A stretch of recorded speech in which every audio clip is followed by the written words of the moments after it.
বিশ্বের সবচেয়ে বড় ইসলামিক জাদুঘর বানাবে সৌদি আরব।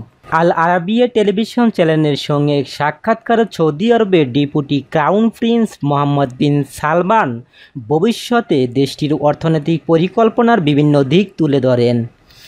দেশটির অর্থনৈতিক পরিকল্পনার অংশ হিসেবে সৌদি আরব বিশ্বের সবচেয়ে বড় ইসলামিক জাদুঘর বানাবে বলে জানান ক্রাউন প্রিন্স মোহাম্মদ বিন সালমানকে সৌদি আরবের অর্থনৈতিক সংস্কারের মূল শক্তি হিসেবে বিবেচনা করা হয়। সালমান বলেন, পৃথিবীর সবচেয়ে গুরুত্বপূর্ণ ইসলামিক দেশে একটি পূর্ণাঙ্গ ইসলামিক জাদুঘর নেই। এটা কিভাবে সম্ভব? যখন কোনো অমুসলিম সৌদি আরবে আসে তখন সে ইসলাম সম্পর্কে কিছুই জানতে পারে না, কারণ সে কোনো জায়গা খুঁজে পায় না যেখানে গিয়ে ইসলাম সম্পর্কে জানতে পারে। ইসলামিক জাদুঘরটি মক্কার মানাফিয়া অঞ্চলে নির্মাণ করা হচ্ছে।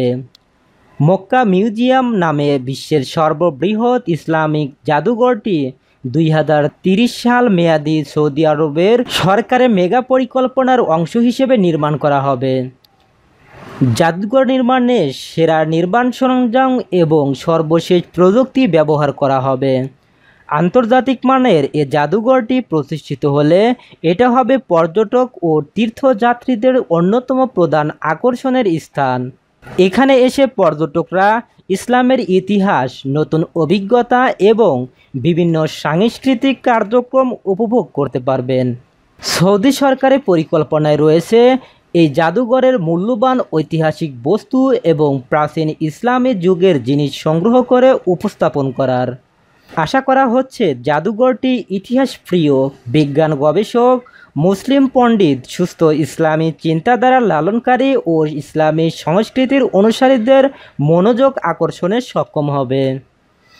বৃহৎ এই জাদুঘরে থাকবে সমৃদ্ধ একটি পাঠাগার ও গবেষণার জন্য আলাদা বিভাগ।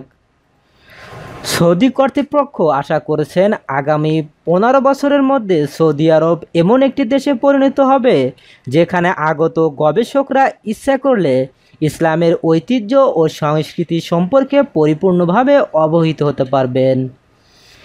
এই জাদুঘরে পুরনো মুসলিম ঐতিহ্য এবং ঐতিহাসিক জিনিসসমূহ আধুনিক এবং উন্নত প্রযুক্তি ব্যবহার করে উপস্থাপন করা হবে।